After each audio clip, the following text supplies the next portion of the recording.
He had the courage to say no to the payoffs. And now he's got the courage to be on the forefront globally with the billionaire philanthropist Jimmy Walter, traveling the world, speaking to members of the Japanese parliament, speaking to prime ministers, former prime ministers in Malaysia, Kuala Lumpur, doing all of this, going and speaking to the head of the parliament in Venezuela, getting an investigation going down there with Hugo Chavez. This man has put himself in the crosshairs big time because he's a real man, he's got courage, and he doesn't like thugs and bullies. He's a hero.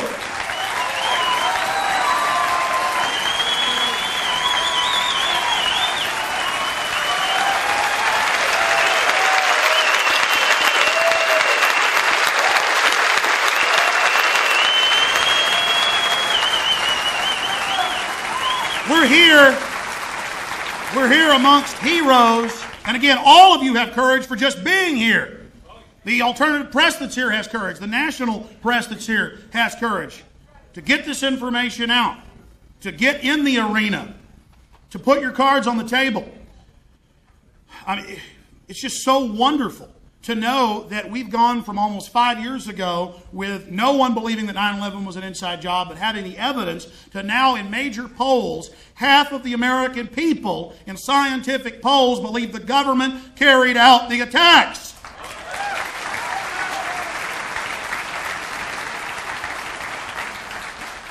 But I'll be honest with you, it wasn't courage on the morning of 9/11 that drove me to go on the air and clearly lay out how it was an inside job, to be the first to do it, to predict it 2 months before, saying Bin Laden's CIA, he'll take the fall as a patsy to attack the World Trade Centers. I'd seen all the indicators. I had the assets inside the government to know that was coming. It would take mindless courage to see this tyranny coming and to just give up and roll over and let my family, my children, live as slaves, and I'm not going to do that.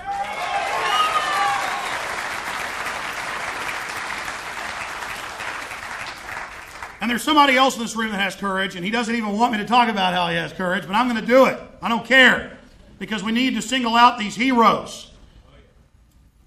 Charlie Sheen, a long time ago, got in contact with me, and he was doing research studying 9/11, one of the most informed people I know on the subject. I know a lot of other great Hollywood people who know all about it too.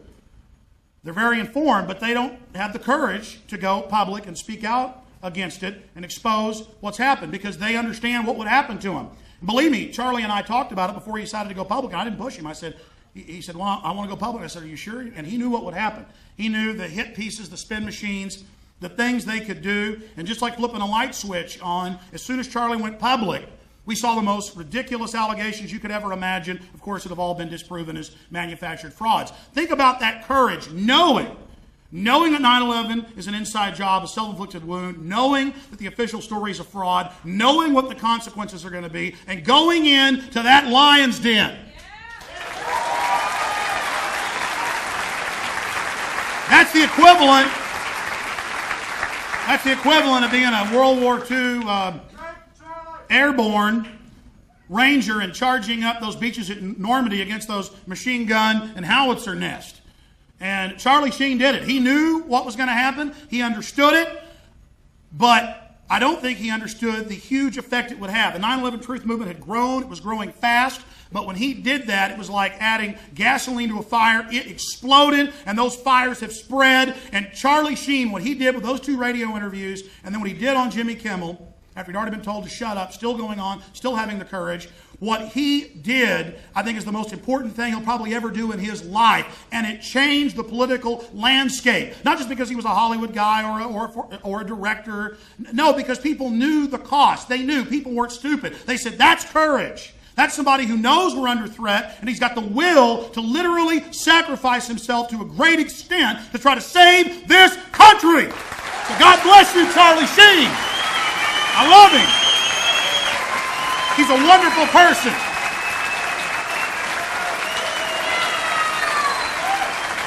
And I stand with him.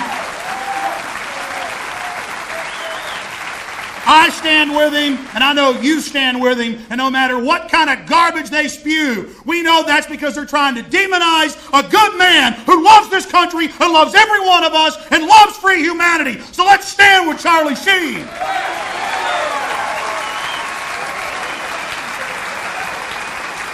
We have to stand with every single hero. You take Professor Stephen Jones, who's worked at the highest levels, certifying huge physics projects and studies for Los Alamos and other major organizations. One of the tops of his field, published in the most prestigious magazines and scientific peer-reviewed publications. And this guy saw the evidence, he researched it, he said that's impossible. He talked to the engineers, he talked to the underwriters, he talked to the people that designed the building. Then he began to research, he got the samples, and it wasn't just thermite, it was the exact patented type used for cutting pillars. It was thermate. That presentation's coming up. So I salute Professor Stephen Jones, another hero.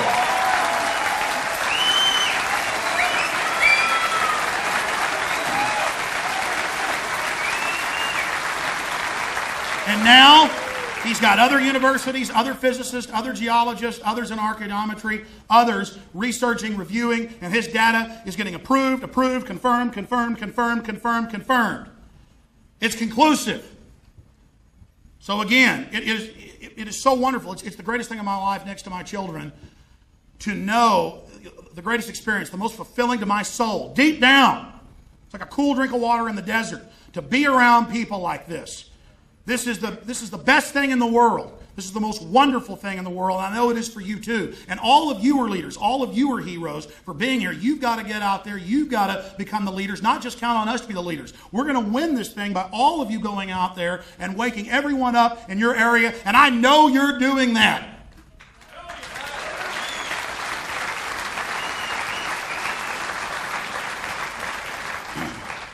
We have the moral authority. We have the facts. We're exposing the murdering criminals that carried out 9/11.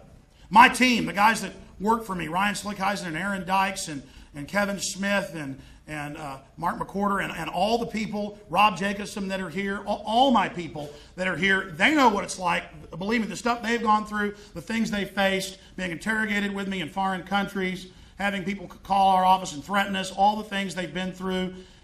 Getting past the fear, standing firm, and seeing them getting energized. I don't even have to push them to work 18 hours a day like I do. They want to. They realize that we're at a crisis level. We're at a crossroads, a zenith point.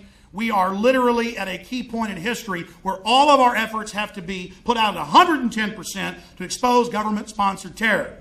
Now, the film you're about to see, Terror Storm, is, I think, one of my better documentaries, probably the best we've made. And it has a lot of voiceover in the first because we have to go over all the facts. Then we go to England for the government-sponsored terror there. We cover Madrid. We cover 9/11. We get into a lot of different issues. And I think this film is important to all the other great films, an accompaniment to all the other great 9/11 films that are out there, because it does something that the other films really don't do. We spend a lot of time on the admissions of government-sponsored terror. You're going to see a lot of examples here, and we could have had dozens more, but there's just too many in a 2-hour film to put it all in there, of where governments carry out terror attacks or criminal elements of government carry out terror attacks to scare their populations into submission. So this is going to be an amazing 2 days, and I am just honored to be here with you sharing it. We could have had thousands more here. It's just there's no venues big enough unless you get some kind of stadium. We had to turn away just this week thousands of people. It was over 300 people calling wanting tickets. Just the first few hours I announced it was sold out. So I'm sad for all of them. But there are some viewing areas out there for the few hundred overflow that did come. And so this is just so wonderful. God bless you all.